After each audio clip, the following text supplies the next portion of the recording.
बिस्मिल्लाहिर्रहमानिर्रहीम। आज की इस वीडियो में हम एक ऐसी कौम के बारे में बात करेंगे जो अल्लाह ताला की बेशुमार नेमतें पाकर अल्लाह ताला की नाफरमान हो गई और अल्लाह ताला ने उन पर ऐसा अजाब नाजिल किया कि उनको बंदर बना दिया। ये कौम ऐसा कौन सा गुनाह करती थी जिसकी वजह से अल्लाह ताला ने उन पर ये दर्दनाक अजाब नाजिल किया, और ये कौम बंदर बनने के बाद कितनी देर तक जिंदा रही। हजरत दाऊद अलैहिस्सलाम की कौम जो ईला नामी बस्ती जो कि समंदर के किनारे पर मौजूद थी वहाँ रहा करते थे, और उनकी तादाद तकरीबन 70,000 के करीब थी। ये कौम बड़ी ही खुशहाल हुआ करती थी और अल्लाह ताला की बड़ी फर्मा बरदार भी थी। इस कौम पर अल्लाह ताला की खास करम नवाजी थी और इस कौम को अल्लाह ताला ने बेशुमार नेमतों से भी नवाजा था। ये कौम अपनी जिंदगी बड़ी खुशहाल गुजार रहे थे। हज़रत दाऊद अलैहिस्सलाम की कौम समंदर के किनारे रहा करती थी। समंदर में मछलियों की तादाद ज्यादा हुआ करती थी, इसलिए ये कौम मछलियों का कारोबार किया करते थे। जैसे ही ये कौम और ज्यादा खुशहाल होती गई तो अपने अल्लाह ताला को भूलती गई, बुराई पर उतर आई और तरह तरह के गुनाहों में मुब्तला हो गई। अल्लाह ताला ने इस कौम का इम्तिहान लेने के लिए हजरत दाऊद अलैहिस्सलाम की तरफ वही भेजी कि आप अपनी कौम को कहें कि वो हफ्ते के दिन मछलियों का शिकार न किया करें। इस तरह अल्लाह ताला ने हजरत दाऊद अलैहिस्सलाम की कौम पर मछलियों का हफ्ते के दिन शिकार करना हराम कर दिया। फिर हजरत दाऊद अलैहिस्सलाम ने अपनी कौम को बताया कि अल्लाह ताला ने हफ्ते के दिन मछलियों को पकड़ना हराम करार दे दिया है। कौम के तमाम लोग परेशान हो गए क्योंकि हफ्ते का दिन ही वो दिन था जब मछलियां ज्यादा तादाद में किनारे पर आया करती थीं। बाकी दिनों में मछलियां कम तादाद में हुआ करती थी, बल्कि न होने के बराबर हुआ करती थी। इस कौम का कारोबार चूंकि मछलियों की शिकार पर था, अल्लाह ताला का ये फरमान सुनकर ये कौम बहुत परेशान हो गई। उनमें से एक शख्स को शैतान ने वर्गलाया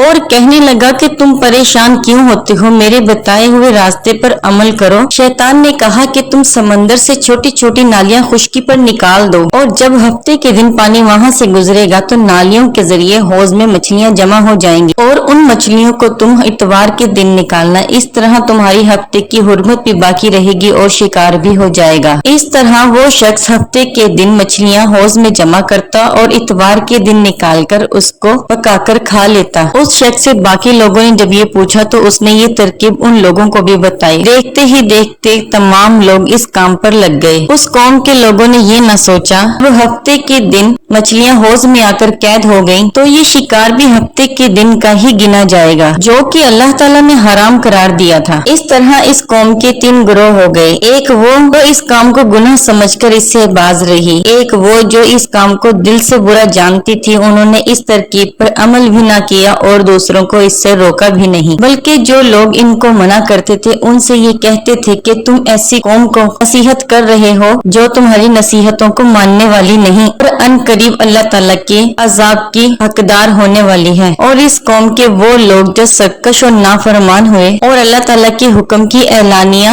नाफरमानी की और शैतान की बातों में आकर हफ्ते के दिन शिकार करने लगे। ये लोग अल्लाह ताला की हुक्म की खुल्लम खुल्ला नाफरमानी करके हफ्ते के दिन शिकार करते, उसको पकाकर भी खाते और उसको बेचा भी करते थे। हजरत दाऊद अलैहिस्सलाम की कौम के 12,000 ऐसे लोग जो हफ्ते के दिन भी इन नालियों के जरिए शिकार करते रहे। हजरत दाऊद अलैहिस्सलाम ने अपनी कौम के लोगों को अल्लाह ताला के अजाब से डराया और कहा कि वो अल्लाह ताला के हुक्म को माने और इस नाफरमानी से बाज आ जाएं। और इस तरह जो अल्लाह ताला के फर्मा बरदार लोग थे उन लोगों ने अपने और नाफरमान लोगों के दरमियान एक दीवार खड़ी कर दी। इस तरह दीवार के उस पार नाफरमान लोग रहा करते थे। हजरत दाऊद अलैहिस्सलाम ने अपनी इस कौम के लोगों को बारहा समझाया, लेकिन वो लोग इस बात पर राजी ना हुए। जब हजरत दाऊद अलैहिस्सलाम के बार बार समझाने पर ये कौम इस गुनाह से बाज न आई तो हजरत दाऊद अलैहिस्सलाम ने इस कौम पर लानत भेज दी। दीवार के उस पार नाफरमान लोग हंसते रहे, मजाक उड़ाते रहे और दीवार के इस पार अल्लाह ताला के फरमा बरदार लोग अल्लाह ताला से माफिया मांगते रहे और अल्लाह ताला की इबादत करते रहे। जो ही सूरज तुलू हुआ अल्लाह ताला के नेक बंदे उठे। उन्होंने महसूस किया कि दीवार के उस पार से किसी भी इंसान की आवाज नहीं आ रही, तो उन्होंने घबरा कर दीवार के उस पार देखा। क्या देखते हैं कि दीवार के उस पार सब के सब लोग बंदर की शक्ल इख्तियार कर चुके हैं और बंदरों की हरकतों को अंजाम दे रहे हैं। और दीवार के इस पार जो नेक सालिया लोग लोग थे वो अपने रिश्तेदारों को उनके कपड़ों से पहचानने लगे और उनका ये हाल देखकर रोने लगे और रो रो कर उनके लिए माफी मांगने लगे। जब अल्लाह का अजाब आता है तो वो होकर रहता है। अल्लाह ताला की नाफरमानी करने से बंदर बनने वाले लोगों की तादाद 12,000 थी। ये लोग 3 दिन तक जिंदा रहे, ना कुछ खा सकते थे ना कुछ पी सकते थे, बल्कि भूखे प्यासे ही हलाक हो गए और 3 दिन के अंदर तमाम लोग खत्म हो गए। और जो लोग इसको गुनाह जानकर इससे बाज रहे, अल्लाह ताला ने उनको इस अजाब से महफूज रखा। और जो लोग इस काम को दिल में बुरा समझते थे, अल्लाह ताला ने उन लोगों को भी इस अजाब से महफूज रखा। और अल्लाह ताला ने अपने नाफरमान लोगों को दर्दनाक अजाब देकर सिफाए हस्ती से मिटा दिया।